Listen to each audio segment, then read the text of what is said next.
Okay, good afternoon, everyone, and welcome to today's webinar presentation, Scope Optimization and Collaboration.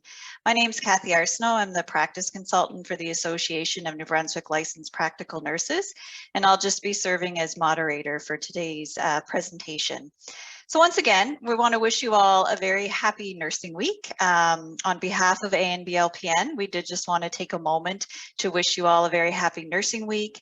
And we hope that you have been enjoying the start of nursing week. We're on day 2, I guess, and that you will be able to find some time this week to celebrate yourself, to celebrate your colleagues, and to celebrate the profession of nursing as a whole. Throughout this pandemic, obviously, you guys have been the ones that have been providing that compassionate, ethical, competent care, despite the massive challenges that COVID-19 has presented to you. And I mean, for that, we just cannot thank you enough. So this week is really dedicated to you. And you know, we are through all week long, we've been providing a free week of educational webinars. So we do hope you'll be able to take advantage of some of these webinars. And we do record our webinars as well. If you have colleagues that weren't able to join this week, or there's some happening that you're not able to watch, we will have those added to our website at the end of this week or the beginning of next week for sure. So it's now my pleasure to introduce to you our guest speaker for today, which is Liz Evans from the Horizon Health Network. Liz has been a registered nurse for over 31 years, and she has worked in a variety of acute care settings, both clinical and non-clinical. She graduated in 1990 from the St. John's School of Nursing and began her career in labor and delivery, which was her dream job. She worked in this area for 16 years as a staff nurse, a mentor, a preceptor, a clinical instructor, while completing her BN from UNB. She also earned her Canadian Nursing Association certification in perinatal nursing, as well as a diploma of university teaching from UNBSJ. Liz has also worked as an education coordinator and a nurse mentor coordinator in the St. John area for 5 years, where she was supporting new nursing graduates and facilitated the Nursing Clinical Leadership Program. She returned to clinical practice in 2013 and worked within the surgery program at the St. John Regional Hospital. In 2018, Liz began with the OnTrack Project as the St. John area lead, and she's now the regional lead and member of the nursing practice team at Horizon Health Network. So it is through this current project that scope of practice for both LPNs and RNs were explored, better defined, and led to that optimization of each role. So please join me in welcoming Liz Evans. Thank you very much, Kathy. It's my absolute pleasure to be here, and I want to thank ANBLPN and Kathy for this invitation. What a glorious week to be able to spend time with each of you and to share in the progress that we've made in nursing practice in New Brunswick.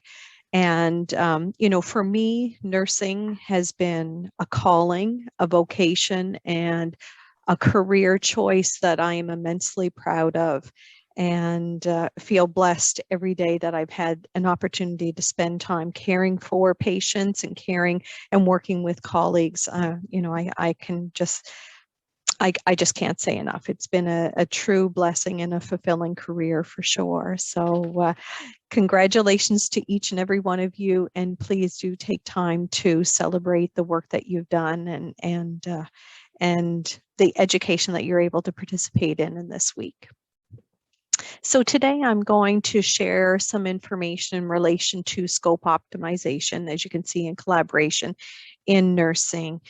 And this is from the perspective of an initiative that was developed through the Horizon Health Network a few years back and implemented in various stages over the last few years. So I'd like to start with a little bit of a history lesson, because I don't know how long each of you have been involved in nursing. So I'm just going to skip ahead. So I'm going to talk a little bit about nursing care model history in a nutshell. So if any of you have been nursing as long as I have, we've seen a number of nursing care models.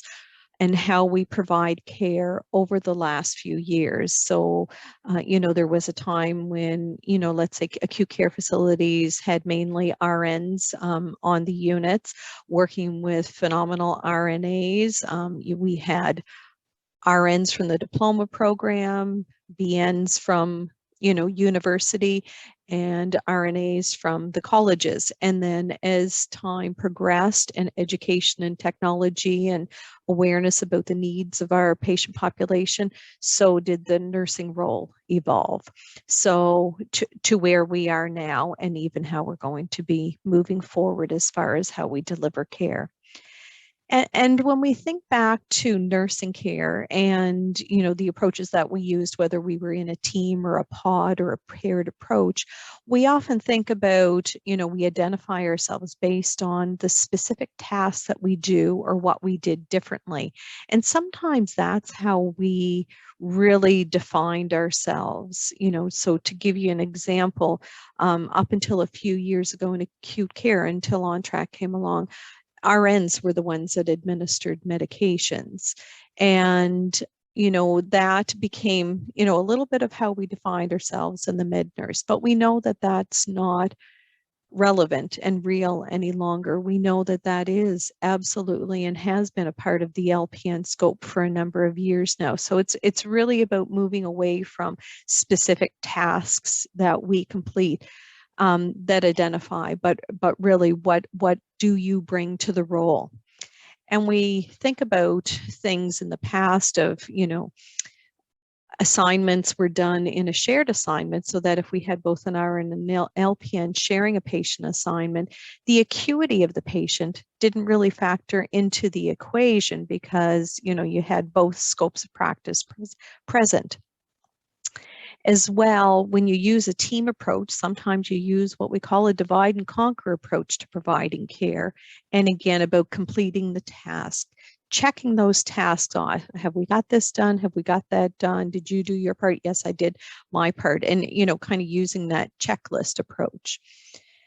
But from that approach, sometimes the accountability for the care that was provided and possibly the documentation was noted to be fragmented. Patients sometimes struggled to identify who their nurse was, and possibly some tasks could have been missed from the list. So, we really, you think, okay, more people involved with the care, more hands on deck, you're more apt to complete the task. But sometimes it became a bit more fragmented from the patient's perspective and in a retrospective look at the patient care. So talking about scope of practice, and many of you, particularly if you come from an OnTrack unit, which this project is launched to 39 of those in Horizon. We talk about the scope of practice, and it's important to understand each other's scopes of practice and how that is determined. So scope of practice refers to the activities that RNs and LPNs are educated and authorized to perform, set out by legislation and regulation, and completed by standards, guidelines, policy positions, and the code of ethics. So our goal with this collaborative care model was to work towards full scope of practice for both nursing designations in these practice settings. So these activities are established through legislative definitions, entry-level competencies, standards of practice, and guidelines as developed by each nursing regulatory body. So NAMB for registered nurses, AMB-LPN for licensed practical nurses. The overall scope of practice for the profession sets the outer limits of practice for all practitioners. So, as stated on the slide, the elements that influence the scope of practice for RNs and LPNs are your legislation by your regulatory body, your standards of practice, as well by most of you have heard of inpatient standards, and then in individual employer policies as it pertains to that particular scope, and then looking at your own individual competency, which is very important. So, you know, your legislation can certainly dictate that you have the ability to, you know, complete a certain task, and the standards within your organization and within your network also support this. We also need, in order to perform this task, employer policies that clearly outline how we go about doing it, but also being reflective on your own individual competency. An example of this could be, you know, one of the first tasks that we undertook with OnTrack was LPN medication administration. And though the content was added to the curriculum, probably, I think it was around 7 or 8 years before we launched the preliminary stages of OnTrack. And it was a requirement for being licensed every year as an LPN. Unless you had the opportunity to practice that skill, you didn't necessarily have that individual competence. You had the knowledge, but not the ability to practice. So that's where it's really important for us to be reflective on where we are in our competence and how to move things, how to move our own professional developments and competency forward. So I'm just going to talk about our OnTrack model of care. So OnTrack is an acronym, and this particular project, which we call the OnTrack Project, was developed within the under the VP of Clinical and the Chief Nursing Officer at the time. And it was about, as it says, organizing our nursing teams. So that would be all of our LPNs and RNs, so that they can function and provide care in demonstrating accountability, using new and available resources for the patients, and working in a very collaborative manner and using tools such as communication tools, like we had implemented the whiteboards or team huddles and that sort of thing. So just to kind of give you the rationale behind the name is, really how we reconfigured how nursing teams work together so that they can function independently to full scope, but are still a team amongst the unit. So just to give you some timeline perspective, and the actual project, which I believe took 4 or 5 years to define, and I wasn't part of the process then, was launched in a pilot in 2016. So there were 4 units, 1 acute care unit across Horizon in each larger facility, that implemented the pilot, starting with the LPN medication administration in acute care. And it was done in conjunction with educators that supported each one of these units. And the education was reviewed in a classroom session, and then supervised medication passes occurred on each one of those units, and until the LPN felt confident and competent within the skill. And that was probably one of the more time-consuming but important pieces to this care model that needed to be done, and needed to be done well, so that there was the opportunity to develop the confidence and competence with the LPNs, because again, this was a huge change in practice for acute care, but also it helped them work more independently on one of these units. So that was rolled out 2016, those 4 units. So then an evaluation was completed, stakeholder feedback was collected, and then we were ready for a launch on all the remaining 35 units across Horizon. So starting in May 2018. So that's where I came in. And I was the regional lead for the St. John area. And St. John and Fredericton launched OnTrack at the same time, rolling it out to the remaining units. And at that time, we thought, okay, there are some pieces to the puzzle that need to be added. So we launched what was called a Creating Team Synergy session. And if you've never listened to one of those sessions, it is available on our Skyline page. And these sessions were for all LPNs and RNs on these units. And it was about, how do we work together synergistically so that we're still, moving very fluidly on a unit, even though we're no longer paired, but we're working independently with our own assignment with patients that are relevant to what our expertise and scope of practice are. So as we were launching these sessions, which were about an hour and a half long each, the educators within each of the programs were delivering the LPN med admin education sessions and then the supervised med passes. Now, realizing the fact that independent assignments, we needed to take managers and charge nurses through, or link nurses or the resource nurses on each unit through a brief where's the word I'm looking for? In-service on what we mean by an independent assignment. So, it's one thing to have introduced, these individual scope pieces and education, but how does that apply to when you're putting it into action on the unit? And again, keeping in mind, we needed to have all of the LPNs going through the medication administration piece, as well as the supervised mentoring, have that completed before you start making assignments independent. So there was certainly a transition period for all.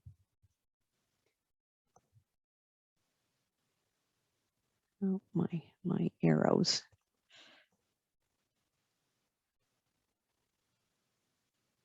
Well, I'm not advancing. Here we go.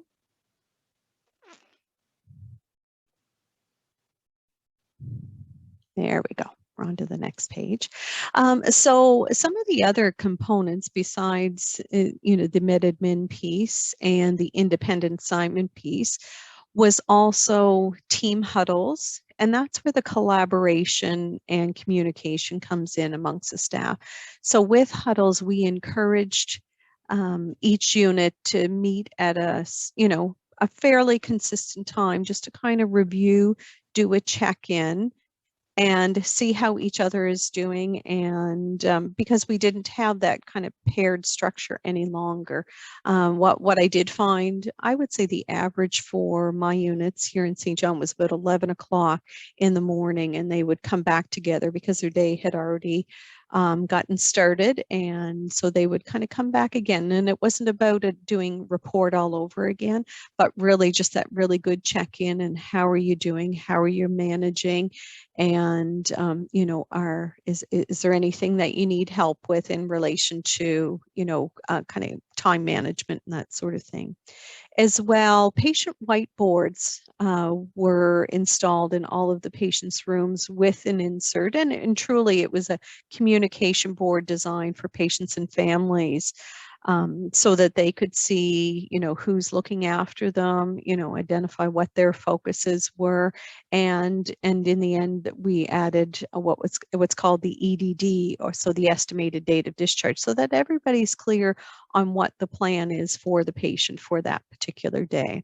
As well, we introduced some shift report templates so that consistent approach to information was shared from shift to shift. So it may, we went from a transition where the LPN may not have been involved with shift report to now they were actively involved because they needed to relay to the next shift what was, how did their shift go with their patient's assignment, and what's important for the next shift to know. So we incorporated all of that into our, what we call our OnTrack toolkit. So almost just a bit more than a year later, we had a new admission assessment document, and it's quite a comprehensive document, quite with a lot of detail. And with that, linked to it was a care plan. So we all know what care plans are, whether we've were in school 31 years ago or just last year, you know, and the nursing care plan is the plan of care that nursing establishes for the patient.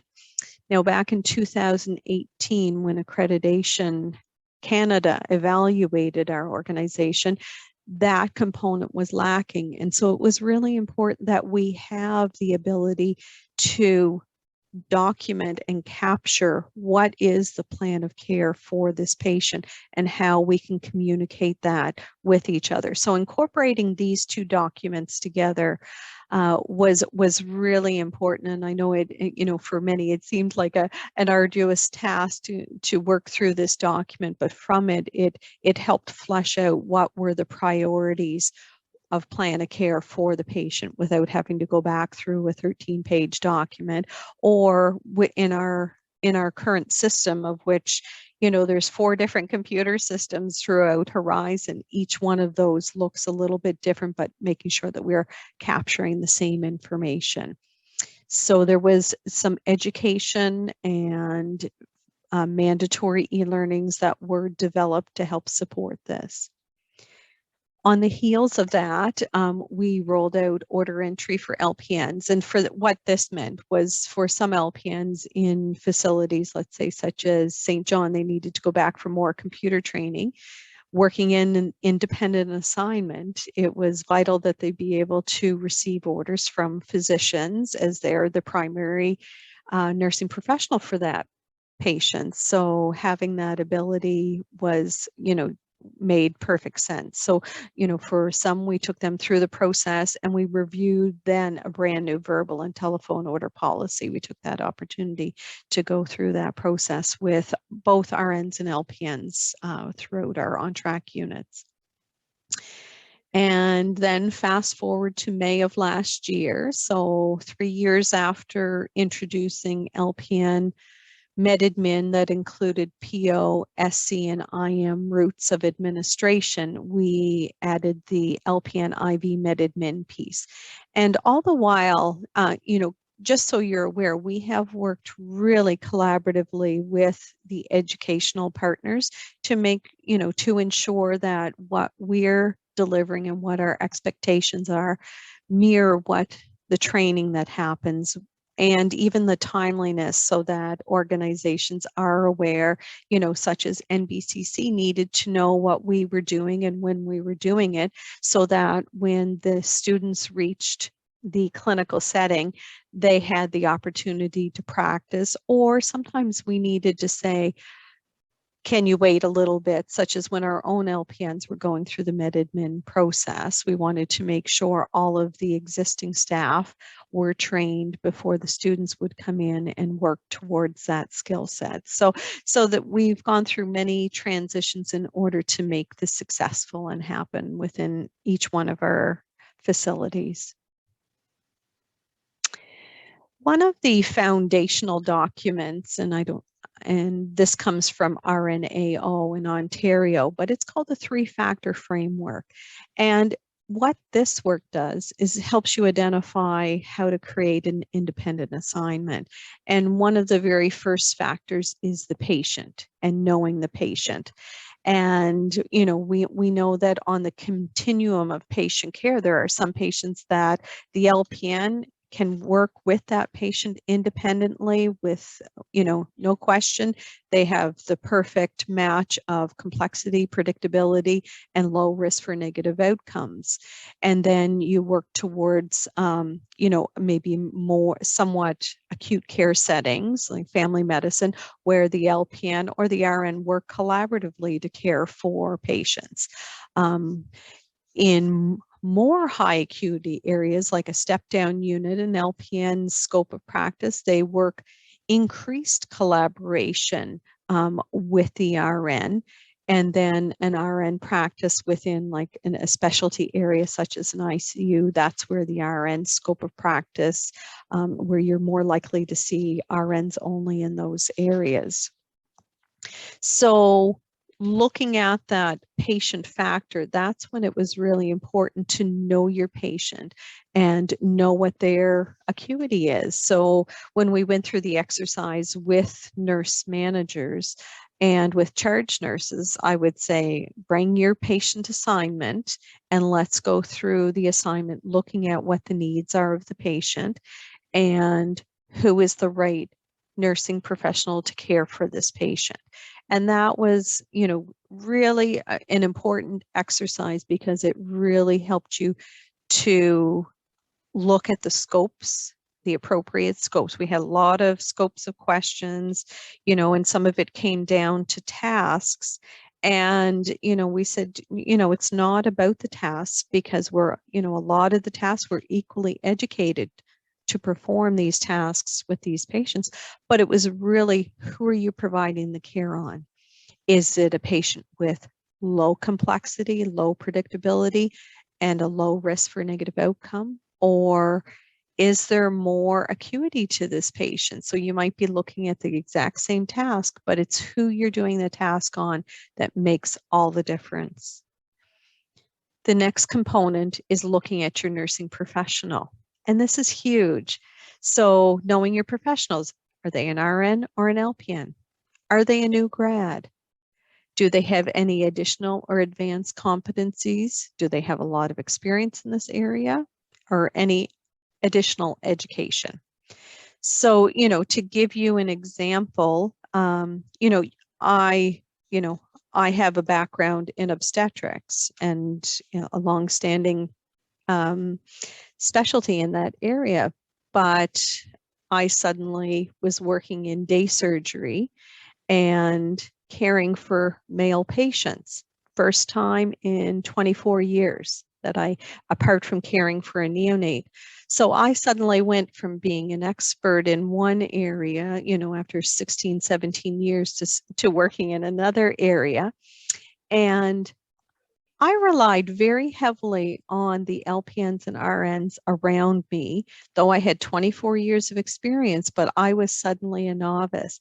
So, depending on the complexity of the patient, sometimes, in reality, the LPN that had experience and maybe had some specialty competencies may have been the better fit for that particular patient. Are we looking at new grads, RN versus LPN, and being able to care for the patient? So, really making sure you understand what's going on with the patient before you assign the nursing professional, and really acknowledging what they bring to the team and what they bring to the workplace every day is so important. And then the third factor that we looked at was the environment. And the environment is huge. What kind of practice supports are in place and consultation? And what is the predictability of the environment? And, you can look at environments like the nursing home versus the emergency room versus day shift and night shift and what you have for practice supports. So, we challenged the managers and the charge nurses to say, your assignment, what it looks like in the daytime is probably going to look a little bit different in the evening. And this is why. And so those were really important elements that we wanted, the leadership on each one of the units to think about before they created assignments. So having said all that, looking at OnTrack and looking at the different metrics and measurements to see how we were doing, how were we progressing? So I believe it was about 1.5 years into the process, we started developing auditing tools to measure how each one of the different components and the uptake and the success was. And so one of our monthly audits was the independent assignments. And so each month, each one of the OnTrack leads. And so again, there was one of me in each one of the areas of Horizon. So there were 4 of us in total. We would reach out to all of our managers and say, okay, so how was the independent assignment for this 48-hour period in this month? And they would report back. And our ultimate goal before we stopped auditing was to achieve 95% compliance. So I think we were about maybe 9 months in, and we did achieve that 95% compliance.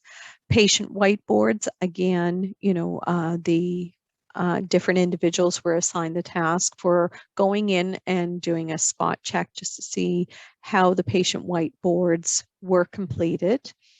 And then the OnTrack leads were responsible for evaluating the nursing admission assessment and the care plan completion.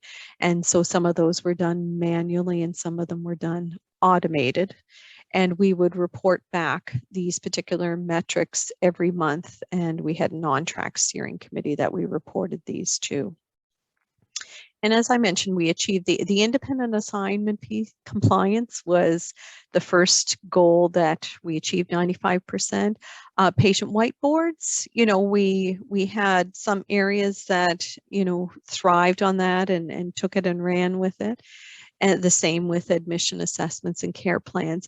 But again, there's still a work in progress. And keep in mind, for any of you that are from Horizon and from an OnTrack unit, the admission assessment and care plans were just launched in the fall. And actually for Moncton and St. John, we launched in December and then COVID hit 2 or 3 months later. And that did have a direct impact on what new adaptations and addition of work could be added on to the nursing professionals as they were challenged with what does COVID look like in the workplace.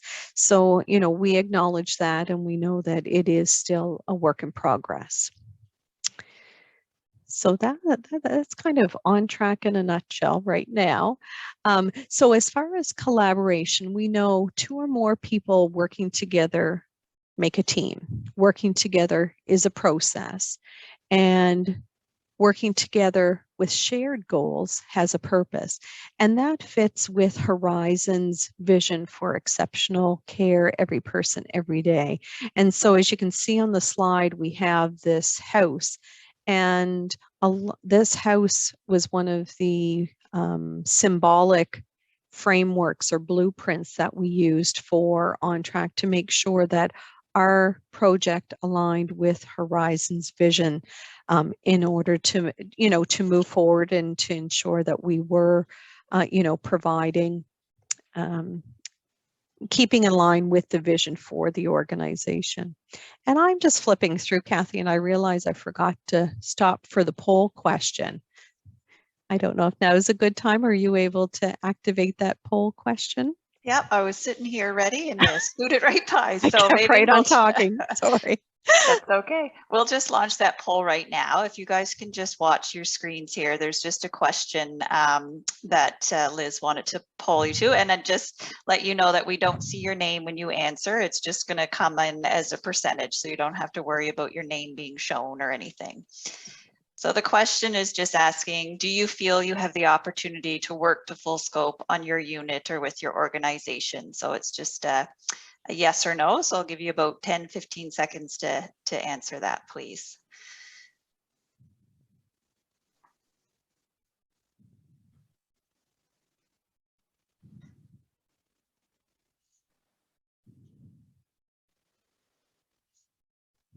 Okay, still a few more answers trickling in. Just give you about 5 more seconds there. If you can just click off yes or no.